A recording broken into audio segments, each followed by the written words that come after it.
আসসালামু আলাইকুম। আসিফ জেনিম লাইফস্টাইল থেকে সকল ক্রেতাগণ আপনাদেরকে জানাচ্ছি স্বাগতম। আমরা আরও একটি সুন্দর নতুন একটি আনস্টিচ থ্রি পিস নিয়ে আসছি। হ্যাঁ, থ্রি পিসের গলা থেকে আপনারা দেখুন কি সুন্দর করে এমব্রয়ডারি সিকোয়েন্সে কাজ করা। পুরা জামার সামনেটাই হচ্ছে এমব্রয়ডারি এবং সিকোয়েন্সে সুন্দর করে কাজ করা, এবং জামার অংশের নিচেটা দেখুন কি সুন্দর করে কাজ করা। এবার আসি জামার ফেব্রিক্সটি।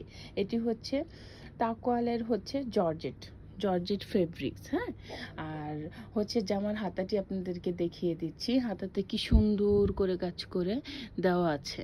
এবার আসি জামার কালারটা হচ্ছে বাসন্তী কালার। অনেক আপুদের বাসন্তী কালার খুবই প্রিয়, এবং এটি এমন একটি কালার যে কোনো গায়ের রঙের মানুষ পরলে এটাকে অসম্ভব সুন্দর লাগবে। হ্যাঁ, এবার আসি সালোয়ার কাপড়টা হচ্ছে বাসন্তী। এখানে হচ্ছে 2.5 গজ কাপড়। হ্যাঁ, আর জামা হচ্ছে আনস্টিচ। এটা বডি 46 পর্যন্ত বানানো যাবে, এবং লম্বা হচ্ছে 46। হ্যাঁ, এখন আসি ওনার কালারটা হচ্ছে মেরুন কালারের মধ্যে সুন্দর করে এমব্রয়ডারি করে সিকোয়েন্সে কাজ করে দেওয়া আছে। হ্যাঁ, আপনাদের যদি অবশ্যই ড্রেসটি পছন্দ হয়ে থাকে, অবশ্যই আমাদের ফেসবুক পেজও দেওয়া আছে এবং আমাদের ওয়েবসাইটে লিঙ্কও দেওয়া আছে। আশা করি আপনারা খুব দ্রুত অর্ডার করলে ড্রেসটি পেয়ে যাবেন। আল্লাহ হাফিজ।